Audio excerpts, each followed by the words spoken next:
সোমা হ্যাঁ? ধরো হাত ধরে লয়ে যাও আমার। আমার হাত ধরবো কেন? হ্যাঁ, সারা জীবন ভর দেখছি জামাইরা বউদের হাত ধরে হাঁটে, এখন আমি তোমার হাত ধরবো কেন? আমি তো হগল জামাইয়ের মতো না, আমি তো বেকা জামাই, আমি তো তোমার হাত ধরে যাবো না, তুমি আমার হাত ধরে তোমাকে বাড়িতে লয়ে যাবা। ধরো। হাত ধরলে যদি আমাদের বাড়িতে যাও তাহলে চলো। হ্যাঁ যাও।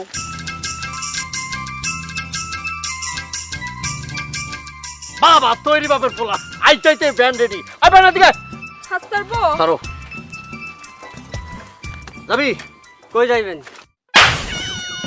আপনি আমার মারলেন কেন? আমি কই যাবো এটা তোরা জিগামু? এই, আমি তোরা জিগামু? এই থামো থামো, তুমি এই বেচারারে মারলা কেন? সোমা তোমার এক কথা আমি কয়বার কমু? আমি কইছি না আমি সোজা ভাবে সোজা কথা সোজা জিনিস বুঝি না, আমি সবসময় বেকা জিনিস বুঝি। আমি কই যাবো ওই দিকে লোকে? আমার লোকে গেলেই তো বুঝতে পারতো আমি কই যাবো। আচ্ছা আচ্ছা, শান্ত হোক, তোমার সাথে আমার একটা কথা আছে। তোমার শরীরের কোনো জায়গা তো আমি বেঁকা দেখি না, তুমি আপাত মস্তক একটা সোজা মানুষ, তাহলে এরকম বেঁকামি করো কেন তুমি? আছে আছে বেকা আছে বেকা আছে, এই যে আমার আঙ্গুলটা বেকা। অনেক তোমার আঙ্গুল বেঁকা না? আমার সাথে মস্করা করো? আঙ্গুল তো ইচ্ছা করে বেঁকা করছে, এই যে আমিও বেঁকা করছি। অত কথা কই না, ওঠো ব্যান্ড ওঠো, চলো চলো জলদি চলো। একটা কথা কমো, কি? তুমি না আসলে মানুষটাই বদলাই যাবে। উড়ে যাও। এখন তোমার আমি ভ্যান গাড়িতে তুলো, সারা জীবন দেখছি জামাইরা বউরে সাহায্য করে ভ্যান গাড়িতে উঠার লেগে, এখন আমার তোমার সাহায্য করে না, একটু পায়ে ধরেন তো। আর দেখো না, ওই তো যাও যাও উড়ো। আল্লাহ বাঁচাইছে, তাড়াতাড়ি উঠো। একটু কি ধরবা? বললাম ভালোভাবে উঠো, খালি আবার ছিল না। আই বেটা, ওর দিকে তাকাতে যা বেটা। আরে ভাই, আপনি আমার অভদ্রের মতো আচরণ করতেছেন। আমি ভ্যান আল্লাহ বলে কি মানুষ না? চাট! একদম মেরে ফেলাম। এই সব কি পিস ডালা রোড, ভাঙ্গা রোড ভাই, ভাঙ্গা রোডটা যা। শোন, এদিকে ডান দিকে যাবি, ডান দিকে গেলে একটা ভাঙ্গা রোড আছে, ওদিকে যাবি আগে। ওদিকে গিয়া এরপর বামে গিয়া আবার ডাইনে মোচল দিয়া একটা মাটির রোড আছে, ওখানটা গিয়া হাইলের উপর দিয়ে নাইমা আবার ভাঙ্গা রোডে গিয়া এরপরে ব্রিজ পার হইয়া এরপরে যাবি। একটু চুপ করবা, আল্লাহর রাস্তে একটু চুপ করবা। কি হইছে? হ্যাঁ, তুমি ব্যাটারে এত উল্টাপাল্টা কথা কইতেছো কেন? আমার বাড়ি হইছে সোজা রাস্তায়, সোজা গেলে 20 মিনিট লাগবে, তুমি বেকা সেকা ভাঙা রাস্তা কাদা রাস্তাতে যাইতে কইতেছো কেন?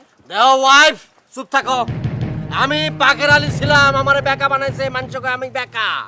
আমি তো সোজা সহজ সরল পথে যাবো না, 20 মিনিটের পথে যাবো না, দরকার পড়লে ঘুইরা ভাঙ্গা রোড ভাঙ্গা 13 ঘন্টা পরে শ্বশুর বাড়ি যাবো।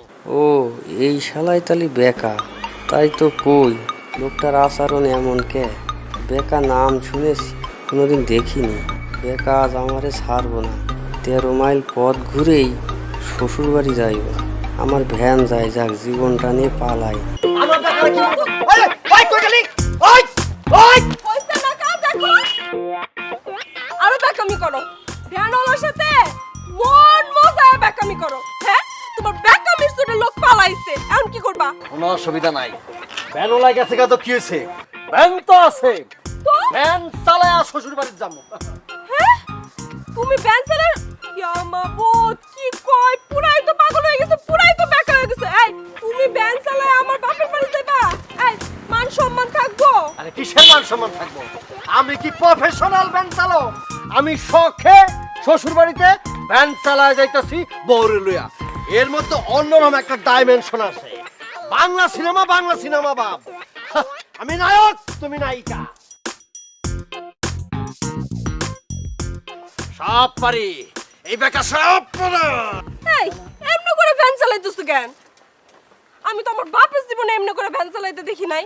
জামাই জীবনে দেখ খেলাও, বীজ ডালারে পথটারে ভালোবেসেছি, তাই তো আমি বউ নিয়ে শ্বশুর বাড়ি চলেছি। বীজ ডালারে করে ভ্যান গাড়ি চালাইতেছো। আসসালামু আলাইকুম। High high high high high ওয়ালাইকুম সালাম। বাবাজি, বাবাজি, তুমি শ্বশুর বাড়ি আইছো, তাও নিজে ভ্যান চালাইয়া? তোমার কি মান সম্মান দেন কিছুই নাই? রাখে না বা মান সম্মান, মান সম্মান তেলটা পেছাই ফেলেন তো। ভ্যানুলা আমার দিকে পালাইছে, আমি কি করবো? আমি চালা মনে তো কে আইবো? আমার কি অন্য কেউ লইব? নাকি আপনার মেয়ে আমার চালা লই আইবো? আমি চালান ছাড়া কোনো উপায় আছিল? চুপ থাকো হানি একটু। আব্বা, আপনি তো কারে কি বুঝাইতেছেন? এই বেকা মানুষে দেখলে বোনের বাঘও পালাইবো, আর আপনি কইতেছেন ভ্যানওয়ালা পালাইছে কেন? হাহ, কি যে ছিল আমার কপালে। ফসর ভাত দিয়া খিদা লাগছে, খাওয়ানোর ব্যবস্থা করো। শ্বশুর বাড়িতে আরেক ঝামেলা পেলাম। আসসালামু আলাইকুম ভাইরা, ভাই দুলা ভাই, কেমন আছেন? কেমন আছেন মানে বুঝতেছিস না কেমন আছি? ভ্যান চালাইছি, শরীরে প্রচন্ড শক্তি আছে, নাকি তোর বাইককে বয়ে রেছি আমি। কেমন আছেন? ভালো আছেন নি? আল্লাহ দুলা ভাই তুমি এটা কি কথা কইতাছো? এই জন্যই লোকে তোমারে বেকা কয়, তুমি আসলেই বেকা। কি শালিকা তুমি কি জানো না যে আমি বেকা? তা বেকার কাছ থেকে সোজা উত্তর চাও কেমনে? হ্যাঁ, এই যে আইসি শ্বশুর বাড়ি, তাও আবার ভ্যান চালায় খাওয়ানোর ব্যবস্থা করো, পেট চুচু করতেছে। এখানে কথা কর, ভাব কথা কর, কোন টাইম নেই। এদিকে আয় জলদি। শাশুড়ি আম্মা আসসালামু আলাইকুম, খাওয়ানোর ব্যবস্থা করেন জলদি আয়। আমার জীবন শেষ।